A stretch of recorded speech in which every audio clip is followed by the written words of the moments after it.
பழனிமலை ஒரு 3 வருஷம் முன்னாடி பழனிமலைக்கு போனோம். எங்களுடைய மீட்டிங் அங்கே போகும்போது அந்த மலை மேலே ஒரு பாப்பா அந்த மணி ஆட்டிகிட்டு இருக்கான். இந்த மணியில் பார்த்தீங்கன்னா நாக்கு இல்லை, சத்தமே வரல. ஆனால் இதை வச்சு ஆட்டிக்கிட்டு குறி சொல்லிக்கிட்டு இருக்கான். கீழே ஒரு பக்கெட் வச்சுருக்கான், அதில் 100 ரூபா 200 ரூபா போடுறாங்க. அவன் பாப்பா முன்னாடி பாப்பாத்தி உட்காந்துட்டு 10,000 ரூபா ஆனவொன்னு ஒரு கட்டு கட்டி சூட்கேஸில் அடிக்க வைக்கிறா. அரை மணி நேரத்தில் 40,000 ரூபா விழுது. எனக்கு நல்லா தெரியும் நாக்கு இல்லாத மணி அடிக்காதுன்னு. அவன் பார்த்தீங்கன்னா ஒரு பஞ்சவச்சம் கட்டியிருக்கான், பட்டை அடிச்சிருக்கான், குடுமி வச்சிருக்கான், உத்தரவு மேலே ஒரு துண்டு போட்டிருக்கான், சட்டை கிட்ட போடலை, கீழே வேட்டி. ரொம்ப நேரம் கழிச்சு அவன் துண்டு அவுத்து விட்டேன் பாருங்க. இந்த மணியை அவன் கமுக்கட்டில் கட்டிடுறான். இந்த மணியை வந்து இங்கே கமுக்கட்டில் கட்டிக்கிட்டான். இதை அடிக்கிறான். இதை துண்டுக்குள்ளே இதை ஆடிட்டு இருக்கு. நாம அவன் துண்டு அவுத்த உடனே இந்த மணியை பார்த்தாங்கல்ல மக்கள், அவங்க என்ன பண்ணாங்கன்னா அவனை போட்டு அடித்தாங்க. இந்த 100 ரூபா 200 ரூபா கொடுத்தவங்களாம் 100 ரூபா 200 ரூபா கொடுத்தவங்களாம் அவனை போட்டு அடித்தாங்க. அப்போ என்ன அதுல தெரியுதுன்னா நம்ம மக்கள் ஏதோ புரியாமல் செய்கிறாங்க. அவங்களுக்கு உண்மை என்னன்னு நம்ம சொன்னோன்னா அவங்க ஏற்றுக்கிறாங்க. அவங்க ஒன்றும் முரண்டு பிடிக்கிறவங்க கிடையாது. நாங்கள் இப்படியே தான் போவோம், இதையே தான் செய்வோன்னு முரண்டு பிடிக்கிற மக்கள் கிடையாது. அப்போ அவங்களுக்கு அதை விளக்கி நம்ம சொல்லும்போது வெறுமணி அடிக்காது, அவன் ஏதோ ஒரு வகையில் உங்களை ஏமாத்துறான், ஏமாத்துறதுக்கு கடவுளை பயன்படுத்துகிறான் அப்படின்னு நம்ம சொல்லும்போது ஏற்றுக்கிறாங்க. இந்த சாமான்கள் எல்லாமே சாமியார்களை உதச்சி வாங்கிட்டு வந்தது தான். யார் யார் இந்த மக்களை வந்து ஏமாற்றிட்டு இருந்தாலும் அவங்களை உதச்சி வாங்கினது. ஒரு 16 வருஷம் முன்னாடி பிள்ளையார் பால் குடிக்கிறாருன்னா, அப்போ நாங்கள் கோயம்புத்தூரில் இருந்தோம். 1 லிட்டர் பால் 4 ரூபா, இன்னைக்கு 40 ரூபா விற்கிது. அப்போ இந்த மேஜிக் பாட்டில் அமெரிக்காவிலேருந்து வந்தது. இந்த பாருங்க, இப்போ ஒரு பாட்டில் பால் இருக்குது, இந்த ஒரு பிளாஸ்டிக் பொம்மை இருக்குது, குடுறானா குடிப்பான்.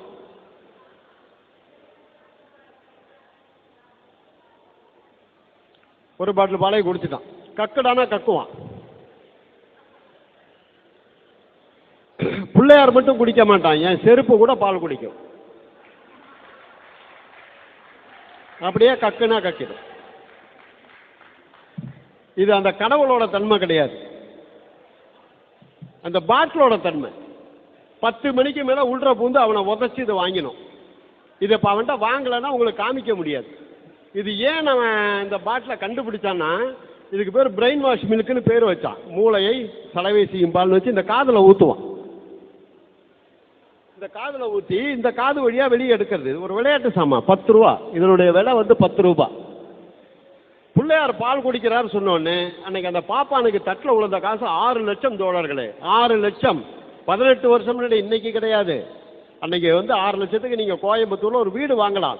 காரணம் இந்த 10 ரூபா பாட்டில். அவன் எதுக்கு கண்டுபிடிக்கிறான்? மேஜிஷியன் மேஜிக் பண்ணும், குழந்தைங்க விளையான்னு கண்டுபிடிக்கிறான். நம்ம பாப்பா என்ன சிந்தனை பண்ணுறான்னா, இதை வச்சு இந்த பக்தர்களை எப்படி ஏமாற்றலாம் அப்படின்னா. இப்போ அவன்கிட்ட வந்து உதச்சி வாங்கலைன்னா உங்களுக்கு காமிக்க முடியாது. பாட்டிலே கிடையாது, இது பாட்டிலே கிடையாது. இது உள்ள இருக்கிறது பாலும் கிடையாது, அது ஒரு கெமிக்கல். 18 வருஷமா அப்படியே இருக்கு. நான் ஒன்று கேட்குறேன், இப்போ அந்த பாப்பானுக்கு தெரியுமா தெரியாதா இந்த பிள்ளையார் பால் குடிக்கலை? இப்படி சாச்சா இது 2 லேயரு, அந்த கெமிக்கல் ஒரு பேப்பர் கணத்துக்கு இருக்கு. இப்படி சாய்க்கும் போது அந்த மூடியில் வந்து அந்த கெமிக்கல் ஊற்றிடுது. திரும்ப சாய்க்கும் போது அந்த மூடியிலேருந்து வெளியே வருது. இது பாமர மக்களுக்கு தெரியாது, பக்தர்களுக்கு தெரியாது. அந்த ஏமாத்தின பாப்பானுக்கு தெரியுமா தெரியாதா? தயவுசெய்து சிந்தனை பண்ணி பாருங்க.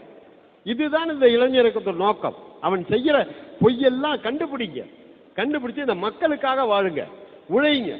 நம்ம உழைப்பு இன்னைக்கு தந்தை பெரியார், அண்ணல் அம்பேத்கர், கார்ல் மார்க்ஸ் எல்லாம் இல்லைன்னா நம்ம எங்கெங்க ஒன்று சேர முடியும்? நம்ம இங்கே உட்காந்து பேசிக்கிட்டு இருப்போமா? அவங்க எவ்வளோ உழைப்பு. அம்பேத்கர் நினைச்சா லண்டன்லேயே ஒரு வேலை வாய்ப்பில் போய் உட்காந்துருக்க முடியாதா? ஒரு நீதிபதியாக ஆயிருக்க முடியாதா? ஒரு வழக்கறிஞர் ஆயிருக்க முடியாதா? தந்தை பெரியார் 18 வயசு, அவருடைய சொத்து 22 கோடி. 22 கோடி. இன்னைக்கு நமக்கு யாருக்காவது 1 கோடி ரூபா இருந்தால் இங்கே வருவோமா? இங்கே உட்காந்துருப்போமா? 50 லட்சம் இருக்கட்டுமே, 50 லட்சம் நம்ம கையில் இப்போ ஹார்ட் கேஷ் இருக்குன்னா இந்த இடத்துக்கு வருவோமா நம்ம? ஆனால் வெள்ளைக்காரன் காலத்தில் 1916 22 கோடி ரூபாய் தூக்கி விட்டெறிஞ்சு விட்டு சாக்கடையிலையும் மண்ணிலையும் மழையிலையும் நனைஞ்சு தெருவா சுற்றி பிரச்சாரம் பண்ணார், ஜாதி ஒழியணும். அதனால தான் இன்னைக்கு நம்மளாம் ஒன்று சேர்ந்து இங்கே இருக்கிறோம். தந்தை பெரியார் 17 வாட்டி சிறைக்கு போயிருக்காரு. பெரிய சிறை தண்டனை எது கொடுத்தாங்கன்னு கேட்டிங்கன்னா, சாதி ஒழிப்பு போராட்டத்துக்கு தான் ஐயாவுக்கு பெரிய சிறை தண்டனை கொடுத்து பெல்காம், கர்நாடகா மாநிலம் பெல்காமில் சுண்ணாம்பால் கட்டப்பட்ட செவுரு அதில் போட்டிருந்தாங்க ஏன்னா அதில் போட்டால் புழுங்கும். இங்கே இருக்கிற மாதிரி 100 பங்கு இருக்கும். அதாவது சாதி ஒழியக்கூடாதுல, பாப்பான் தெளிவாக இருப்பான். இன்னைக்கு ஒவ்வொரு ஜாதிக்காரனும் அவன் சங்கம் தொடங்கிட்டு எங்கள் ஜாதிக்காரன் வாங்க எங்கள் ஜாதிக்காரன் வாங்கங்கிறான். அதனால சாதி வளருமே தவிர சாதி ஒழியாது. சாதி ஒழிந்தால்தான் சமுதாயம் மலரும். நாமெல்லாம் சாதியை ஒழிக்கிறதுக்காக இன்னைக்கு போராடுறோம். இந்த சாய்பாபான்னு ஒருத்தன் தான், நான் தான் கடவுள்னா செத்து போயிட்டான். அவன் செத்ததுக்கப்புறம் அங்கேருந்து கிடச்சது. அவன் இந்த மாதிரி ஒரு டம்ளர் எடுத்துட்டு ஒரு பெரிய அண்டாக்குள்ளே வைப்பான். வச்சுட்டு அதுக்கு வந்து சூடம் சாம்பிராணியெல்லாம் காமிச்சு பூஜை போடுவான். பூஜை போட்டால் அந்த டம்ளரில் வெறும் டம்ளரில் பார்த்தீங்கன்னாக்கா ஒரு டம்ளர் பால் வந்துடும். அப்போ நான் வந்து 1970 நான் எஸ்எல்சி படிச்சுக்கிட்டு இருக்கேன். எங்கள் அம்மா போய் அந்த பால் ஒரு சொட்டு வாங்கி குடிச்சிட்டு 10 ரூபா கொடுத்துட்டு வந்தாங்க. அன்றைக்கி நீங்கள் 10 ரூபாய்க்கு 5 கிலோ அரிசி வாங்கலாம். 1 கிலோ 2 ரூபா.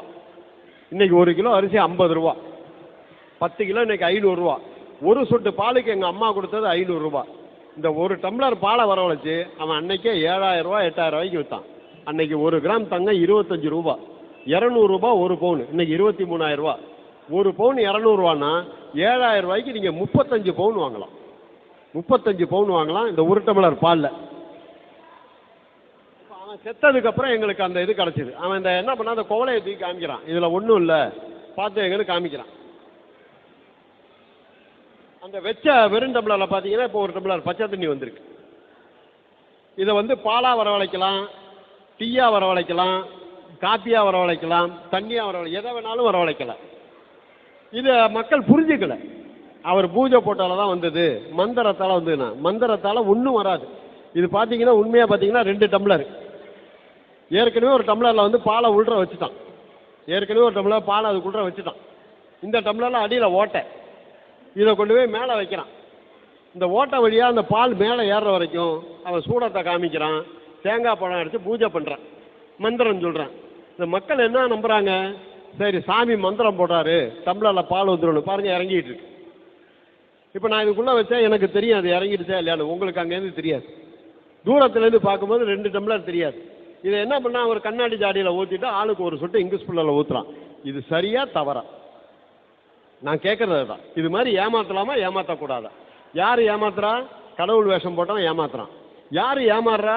பக்தி உள்ளவன் ஏமாறுறான். கடவுளை நம்புறவன் ஏமாறுறான். எங்களை ஏமாத்தலை, ஒரு முஸ்லீமை ஏமாத்தலை, ஒரு கிறிஸ்டியனை ஏமாத்தலை. தன் மதத்தை சார்ந்தவனை, தன்னை கடவுளாக மதிக்கிறவனை, கடவுள்னு சொல்லப்பட்ட ஒருத்தன் 6 லட்சம் கோடி இன்னைக்கு பினாமி சொத்து வச்சிருக்க அந்த சாய்பாபா செய்கிற வேலை இதுன்னு சொன்னால் இதை வந்து இப்போ யாரு சொல்லுவா?